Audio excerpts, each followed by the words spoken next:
Chapter 6 perimeter and area, class 6 CBSE NCERT. इस section पे हम लोग जानेंगे एरिया के बारे में और एरिया ऑफ ट्रायंगल के बारे में। सबसे पहले हम जानेंगे कि व्हाट इज एरिया।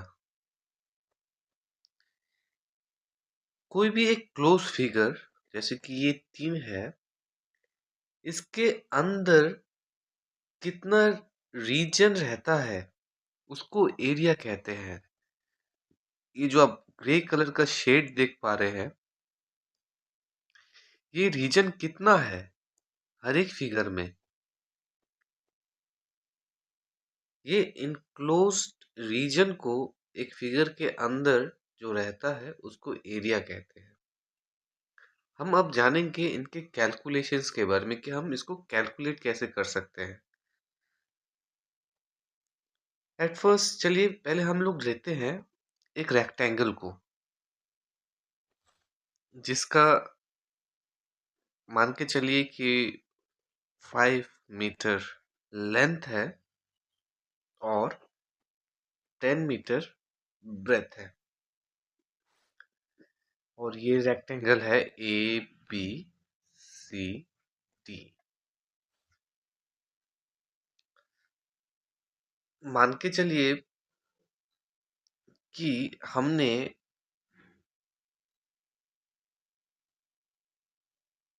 बहुत सारे थ्रेड्स यहाँ पे लगाए हैं। ऐसा कंटिन्यू होगा यहाँ तक, बहुत सारे थ्रेड्स लगाए हैं। ये हम सिर्फ इतना ही रेक्टेंगल तक का ही कंसिडर करेंगे, बाकी बाहर का कंसिडर नहीं करेंगे। तो हम क्या देख पा रहे हैं, थ्रेड बहुत ही पतला होता है, सभी को पता है। हम क्या देख पा रहे हैं कि हर एक थ्रेड का लेंथ है 5 metre. Length of every thread is 5 metre. अब हम कितने सारे थ्रेड्स ले रहे हैं इसको कवर करने के लिए? 10 मीटर लंबाई तक का हम ले रहे हैं, ताकि ये पूरा रीजन जो है ये कवर हो जाए। तो एरिया ऑफ रेक्टेंगल क्या होगा? एरिया ऑफ रेक्टेंगल बन जाएगा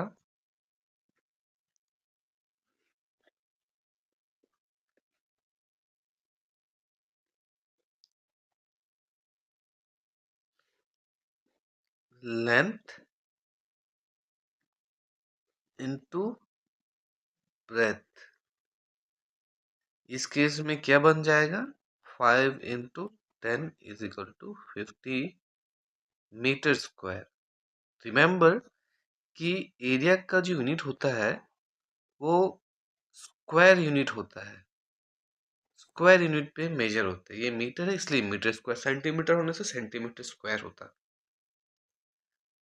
तो हम देख पा रहे हैं कि इसका जो इनक्लोज रीजन है उसका एरिया बन गया लेंथ और ब्रेथ का मल्टीप्लिकेशन। हमको कितना एरिया आ रहा है हमको पता चल रहा है। एक और एग्जांपल लेते हैं हम स्क्वायर का। मान के चलिए हर एक साइड 10 मीटर का है। चलिए सेंटीमीटर लेते हैं इस बार, 10 centimetre. A B C D. Same हमने थ्रेड्स लिए कवर करने का और पूरा कवर कर लिया।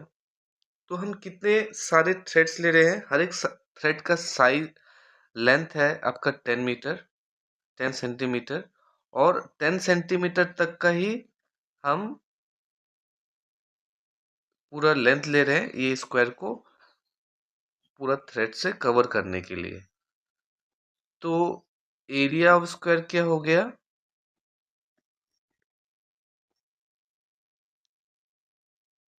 ए डी इंटू ए बी। अब दोनों तो सेम ही है, तो साइड स्क्वायर। इस केस में क्या हो जाएगा? 10 into 10 which is 100 centimetre square.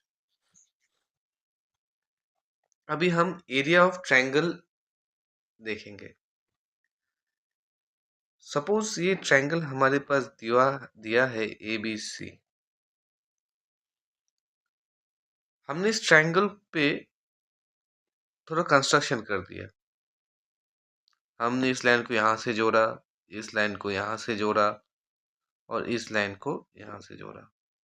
Further हमने इसको और डिवाइड कर दिया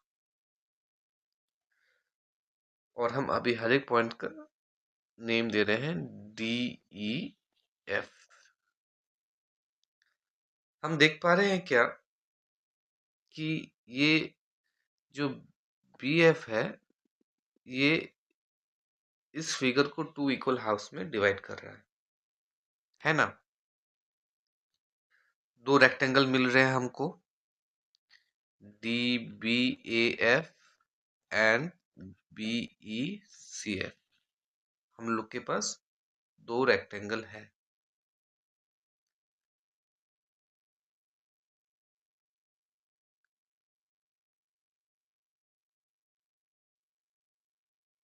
अब हम इसके जरिए एरिया ऑफ ट्रायंगल निकालेंगे।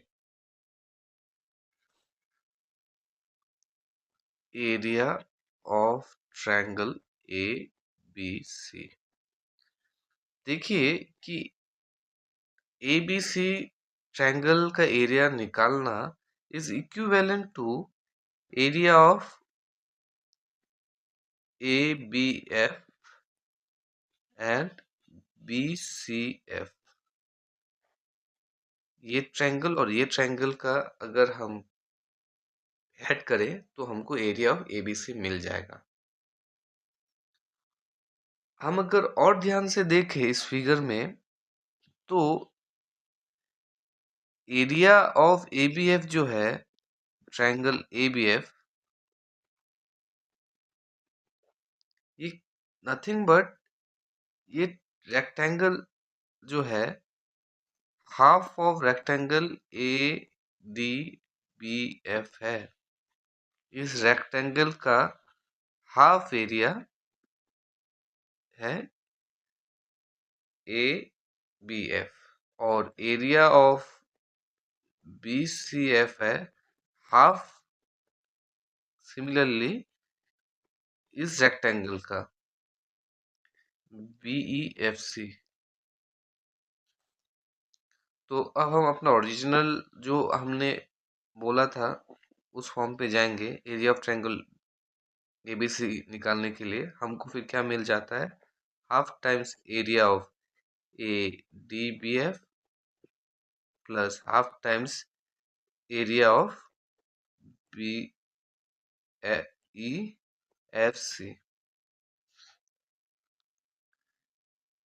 और ADBF और BFC मान के चलिए, अभी पहले मैंने ये कॉमन निकाल लिया, ADBF प्लस BEFC। ये क्या है, ये है हमारा कंप्लीट रेक्टेंगल। ये एक पार्ट हो गया ADBF, BCF एक पार्ट हो गया, दोनों मिला के हमको कंप्लीट रेक्टेंगल मिल गया। तो हम क्या लिख सकते हैं, half of area of the rectangle ADEC। तो मतलब हमको पता है रेक्टेंगल का एरिया क्या होता है, half of length into breadth. इस तरीके से हम कैलकुलेट कर पाएंगे एक ट्रायंगल के एरिया के बारे में। अभी एक सिंपल सा प्रॉब्लम कर लेते हैं। मान के चलिए कि आपके पास एक स्क्वायर फील्ड है जिसका लेंथ 10 है, ब्रेथ 20 है। तो इसको हम 20 से डिवाइड करते हैं तो हमको ये भी 10 मिलेगा, ये भी 10 मिलेगा। इसको भी 20 से डिवाइड करते हैं तो हमको ये 5 मिलेगा, ये भी 5 मिलेगा। तो हर एक क्वाड्रेंट का एरिया कितना है, अगर हम इस पर्टिकुलर का पकड़े तो यहाँ पे हमको लेंथ कितना मिला, लेंथ है 10 और लेन ये ब्रेथ है, ब्रेथ है 10 और लेंथ है 5, तो एरिया कितना हो जाएगा? टू टू टाइम्स नहीं, सिर्फ length into breadth is equal to 10 into 5 is equal to 50 और पेरीमीटर कितना हो जाएगा? 2 times of length plus breadth जो कि है 2 times of 5 plus 10 is equal to 2 times of 15 is equal to 30। अगर ये मीटर है तो मीटर, और ये मीटर स्क्वायर। Thank you.